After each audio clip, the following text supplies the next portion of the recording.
Praise Lord. നിങ്ങളെ എല്ലാവരെയും blessed മോർണിംഗിലേക്ക് യേശു ക്രിസ്തുവിൻ്റെ നാമത്തിൽ സ്വാഗതം ചെയ്യുന്നു.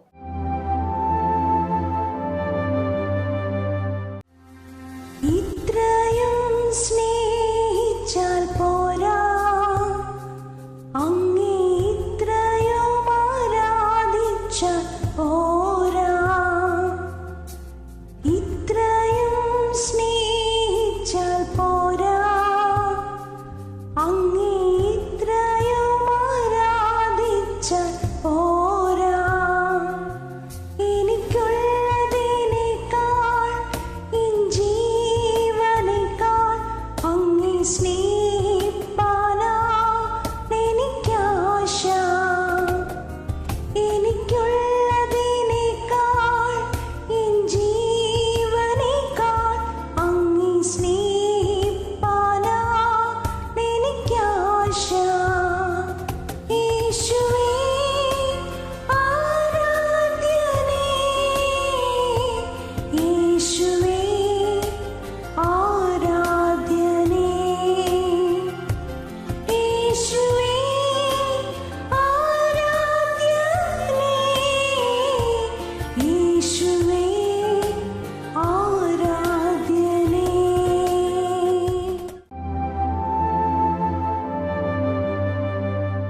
പ്രിയരെ, അനുഗ്രഹിക്കപ്പെട്ട ഒരു പ്രഭാതം കൂടി നമ്മുടെ ജീവിതത്തിൽ അനുവദിച്ചു തന്ന വലിയവനായ ദൈവത്തെ നമുക്ക് ഒരുമിച്ച് ചേർന്ന് നന്ദി പറയാം. എത്ര പേർ പറയും, ഞാൻ നിന്നതല്ല, എൻ്റെ ദൈവം എന്നെ നടത്തിയതാണ്. ഒന്നുകൂടെ പറഞ്ഞു കഴിഞ്ഞാൽ 2025 സെപ്റ്റംബർ മാസം 1-ാം തീയതി വരെയും എന്നെയും എൻ്റെ കുടുംബത്തെയും കണ്ണിലെ കൃഷ്ണമണി പോലെ സൂക്ഷിക്കുകയും വിടുവിക്കുകയും ചെയ്ത വലിയവനായ ദൈവത്തിന് നന്ദി പറഞ്ഞുകൊണ്ട് ഈ പ്രഭാത ചിന്തയിലേക്ക് നമുക്ക് ഒരുമിച്ച് അടുത്തു വരാം. വിശ്വസിക്കുന്നവന് വേണ്ടി വ്യാപരിക്കുന്ന ദൈവത്തിൻ്റെ ശക്തി. പ്രിയരെ, പ്രാരംഭവാക്യത്തിലേക്ക്, എഫെസ്യ ലേഖനം 1-ാം അധ്യായം അതിൻ്റെ 19-ാമത്തെ വാക്യത്തിലേക്ക്.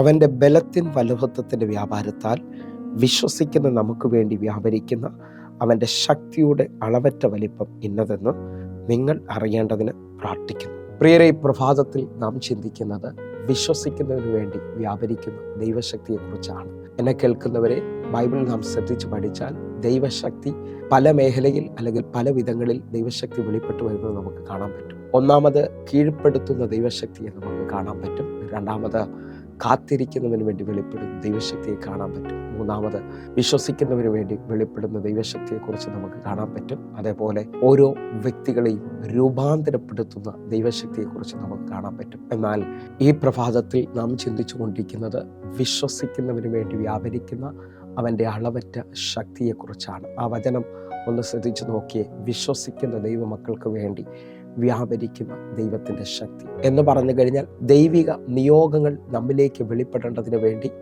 നമ്മിൽ വ്യാപരിക്കുന്ന ശക്തിയെക്കുറിച്ചാണ് ഞാൻ ഈ പറഞ്ഞു വരുന്നത്. ഒന്നുകൂടെ നിങ്ങൾക്ക് മനസ്സിലാകുന്ന രീതിയിൽ ഞാനൊന്ന് ഓർപ്പിക്കാം. നിങ്ങളുടെ വീട്ടിൽ ഒരു ബാറ്ററി തറയിൽ കിടന്നാൽ അത് ആ വീട്ടിലെ കുഞ്ഞുങ്ങൾ തട്ടിക്കളിക്കാൻ ഉപയോഗിക്കും. എന്നാൽ ആ ബാറ്ററി ഉപയോഗമുള്ളതാണെങ്കിൽ വീട്ടിലെ ക്ലോക്കിലേക്ക് ആ ബാറ്ററി ഇട്ടാൽ ആ ക്ലോക്ക് ആ സമയം മുതൽ ചലിക്കാൻ തുടങ്ങും. ആ വീട്ടിലെ ക്ലോക്ക് ആയിരിക്കും പിന്നെ ആ വീട്ടിലുള്ള എല്ലാവരെയും നിയന്ത്രിക്കാൻ തുടങ്ങുന്നത്. ആ എഴുന്നേൽക്കുന്നതും പുറത്തോട്ട് പോകുന്നതും കിടന്നുറങ്ങുന്നതും എല്ലാം ആ ക്ലോക്ക് ആയിരിക്കും നിയന്ത്രിക്കുന്നത്. അതേസമയം ആ ബാറ്ററി താഴെ കിടന്നു കഴിഞ്ഞാൽ ആ കുഞ്ഞുങ്ങളെ തട്ടിക്കളിക്കാനായിട്ട് ഇടയായി തീരും. ചിലവരത് ചിലപ്പോൾ എടുത്ത് ഇടിച്ചു പൊട്ടിച്ച് കളയുന്നത് കാണാൻ പറ്റും. എന്നാൽ ആ ബാറ്ററി ആ ക്ലോക്കുമായി കണക്റ്റ് ആകുമ്പോൾ അതിൻ്റെ പ്രയോജനം വെളിപ്പെട്ട് വരികയാണ്. ഇതേപോലെ വിശ്വസിക്കുന്ന നിങ്ങളിലേക്ക് ദൈവിക നിയോഗത്തെ വെളിപ്പെടുത്തുവാനായിട്ട്, ദൈവിക പദ്ധതികളെ വെളിപ്പെടുന്ന ശക്തിയെക്കുറിച്ചാണ് ഞാൻ ഈ പ്രഭാതത്തിൽ സംസാരിക്കുന്നത്. ഒന്നുകൂടെ നിങ്ങൾ ശ്രദ്ധിച്ചു നോക്കണം. നിങ്ങളുടെ വീട്ടിലിരിക്കുന്ന എണ്ണയോ മണ്ണെണ്ണയോ അല്ലെങ്കിൽ പെട്രോളോ ഒക്കെ ഉണ്ടെങ്കിൽ കൈ തേച്ചാൽ അത് ഇങ്ങനെ കുഴ എന്ന് ഒരിക്കുന്നത് പോലെ തോന്നും നമുക്ക്. എന്നാൽ അത് തീയോട് അടുപ്പിച്ചാൽ അതിൻ്റെ ശക്തി വെളിപ്പെടുന്നത് കാണാൻ പറ്റും, ആണി കത്തുന്നത് കാണാൻ പറ്റും. ഇതേപോലെ നിങ്ങൾ നിങ്ങളുടെ പ്രതിസന്ധിയിൽ, നിങ്ങളുടെ വേദനയിൽ, നിങ്ങളുടെ രോഗത്തിൻ്റെ അനുഭവത്തിൽ, മുമ്പോട്ട് പോകാൻ പറ്റാത്ത അനുഭവത്തിൽ ദൈവസന്നിധിയിൽ നിന്ന് പ്രാർത്ഥിക്കുമ്പോൾ അല്ലെങ്കിൽ ദൈവിക പദ്ധതിക്ക് വേണ്ടി പ്രാർത്ഥിക്കുമ്പോൾ നിങ്ങളിലേക്ക് വ്യാപരിക്കുന്ന ശക്തിയെക്കുറിച്ചാണ് ഞാൻ ഇപ്പോൾ പ്രസംഗിക്കുന്നത്. സ്വീകരിക്കാൻ പറ്റുമെങ്കിൽ ഈ ശക്തി വ്യാപരിക്കുന്നതാണ്. ഇതിൻ്റെ അളവ് ആർക്കും ഇതുവരെയും വർണ്ണിക്കാൻ പറ്റിയിട്ടില്ല. പൗലോസ് അപ്പോസ്തലൻ പറയുന്നു, വിശ്വസിക്കുന്നവന് വേണ്ടി വ്യാപരിക്കുന്ന അവൻ്റെ അളവറ്റ ശക്തിയെ നാം തിരിച്ചറിയണമെന്നുള്ളതാണ്. അതുകൊണ്ട് നിങ്ങൾ നോക്കിയാൽ 1 ശമൂവേൽ 10-ാം അധ്യായം അതിൻ്റെ 6-ാമത്തെ വാക്യത്തിൽ ഇസ്രായേലിലെ ആദ്യത്തെ രാജാവായി ദൈവം തിരഞ്ഞെടുത്ത ശൗലിനോട് പ്രവാചകൻ വിളിച്ചു പറയാണ്, യഹോവയുടെ ആത്മാവ് ശക്തിയോടെ നിന്റെ മേൽ വന്നിട്ട് നീയും അവരോടുകൂടെ പ്രവചിക്കുകയും ആൾ മാറിയവനെ പോലെ ആയിത്തീരുകയും ചെയ്യും.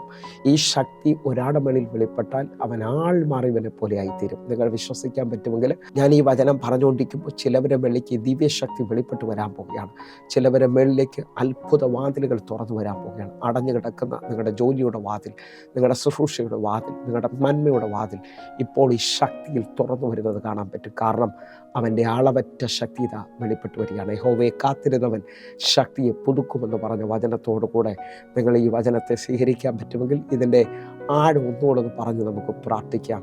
യെഹെസ്കേൽ പ്രവചനം 37-ാം അധ്യായം അതിൻ്റെ 1 മുതലുള്ള വാക്യങ്ങൾ നോക്കിയാൽ പ്രവാചകനെ ഇതാ ദൈവം അസ്ഥി താഴ്വരയിലേക്ക് കൊണ്ടുവന്ന് നിർത്തിയാണ്. അതിൻ്റെ 2-ാമത്തെ വാക്യവും 3-ാമത്തെ വാക്യം 4-ാമത്തെ വാക്യം നമുക്ക് വായിക്കാം. അവൻ എന്നെ അവയുടെ ഇടയിൽ കൂടി ചുറ്റി ചുറ്റി നടക്കുമാറാക്കി. അവ താഴ്വരയുടെ പരപ്പിൽ എത്രയും അധികമായിരുന്നു, അവ ഏറ്റവും ഉണങ്ങിയിരുന്നു. ഈ വചനം ശ്രദ്ധിച്ചു കഴിഞ്ഞാൽ പ്രവാചകനെ ഇത് അസ്ഥി താഴ്വരയിലേക്ക് കൊണ്ടുവന്ന് അതിൻ്റെ നടുവിലൂടെ ചുറ്റി ചുറ്റി നടക്കുമാറാക്കുന്നത് കാണാൻ പറ്റും. അവ താഴ്വരയിൽ ഏറ്റവും അധികമായിരുന്നു, അത് ഏറ്റവും ഉണങ്ങിയതായിരുന്നു. എന്നെ കേൾക്കുന്നവരെ, നമ്മുടെ ശരീരഭാഗങ്ങൾ ഉണങ്ങിയെന്ന് പറഞ്ഞാൽ നമുക്ക് വിശ്വസിക്കാം. നമ്മുടെ ഞരമ്പോ മാംസമോ ഉണങ്ങിയെന്ന് പറഞ്ഞാൽ നമുക്ക് അത് വിശ്വസിക്കാൻ പറ്റും. പക്ഷേ അസ്ഥി വേർപെട്ട് ഉണങ്ങിയതിനെ എങ്ങനെ വീണ്ടും ഒരുമിപ്പിക്കുമെന്ന് ചോദിച്ചാൽ നമുക്കത് വിശ്വസിക്കാൻ കഴിയത്തില്ല. എന്നാൽ എൻ്റെ ദൈവം പറയുന്നു, പ്രവാചകനെ അതിൻ്റെ നടുവിലൂടെ ചുറ്റി ചുറ്റി നടക്കുമാറാക്കി. 3-ാമത്തെ വചനം നിങ്ങൾ ശ്രദ്ധിക്കണമെന്ന് ഓർപ്പിക്കുന്നു. അവൻ എന്നോട്, മനുഷ്യപുത്ര, ഈ അസ്ഥികൾ ജീവിക്കുമോ എന്ന് ചോദിച്ചു. അതിന് ഞാൻ, യഹോവയായ കർത്താവേ, നീ അറിയുന്നു എന്ന് ഉത്തരം പറഞ്ഞു. 4-ാമത്തെ വാക്യം, അവൻ എന്നോട് കൽപ്പിച്ചത്, നീ ഈ അസ്ഥികളെക്കുറിച്ച് പ്രവചിച്ച് അവയോട് പറയേണ്ടത്, ഉണങ്ങി അസ്ഥികളെ യഹോവയുടെ വചനം കേൾപ്പി. ഈ 2 വാക്യങ്ങളൂടെ നാം ശ്രദ്ധിച്ചാൽ ഒരു സാധ്യതയില്ലാത്ത അസ്ഥി താഴ്വരയിൽ നിന്നുകൊണ്ട് പ്രവാചകനോട് ദൈവം പറയുക, ഈ അസ്ഥികളെ നോക്കി യഹോവയുടെ വചനം പറഞ്ഞു പ്രവചിക്കണം. ആ വചനത്തിനകത്ത് വെളിപ്പെടുന്ന ദൈവശക്തി ആ അസ്ഥികളിൽ ജീവൻ കൊണ്ടുവരാൻ വേണ്ടി വ്യാപരിക്കാൻ പോവുകയാണ്. നിങ്ങൾ വിശ്വസിക്കുന്നുണ്ടോ? ഈ പ്രഭാതത്തിൽ ദൈവവചനം എൻ്റെ കാലിന് ദീപവും എൻ്റെ പാതയ്ക്ക് പ്രകാശവുമാണെന്ന്. അങ്ങനെ ഉണ്ടെങ്കിൽ ഇന്ന് ഈ വചനശക്തി പാറയെ തകർക്കുന്ന ചുറ്റികലാണ്. നിങ്ങളുടെ ജീവിതത്തിനകത്ത് ഈ വചനം ദൈവിക നിയോഗത്തോടെ വെളിപ്പെട്ടാൽ അവൻ്റെ അടിപ്പിണരാലുള്ള സൗഖ്യം നിങ്ങൾക്ക് വേണ്ടി വെളിപ്പെടാൻ പോവുകയാണ്. നിങ്ങളുടെ വാതിലുകളെ ഈ വചനം തുറന്നു തരാൻ പോവുകയാണ്. ഒന്ന് ആത്മാവിൽ വിശ്വസിച്ചു പ്രാർത്ഥിച്ച് അസ്ഥി സൈന്യമായി എഴുന്നേൽക്കുന്നത് കാണാൻ പറ്റുമെങ്കിൽ ഉണങ്ങിയ അസ്ഥികൾ ഇതാ സൈന്യമായി എഴുന്നേറ്റ് വരികയാണ്.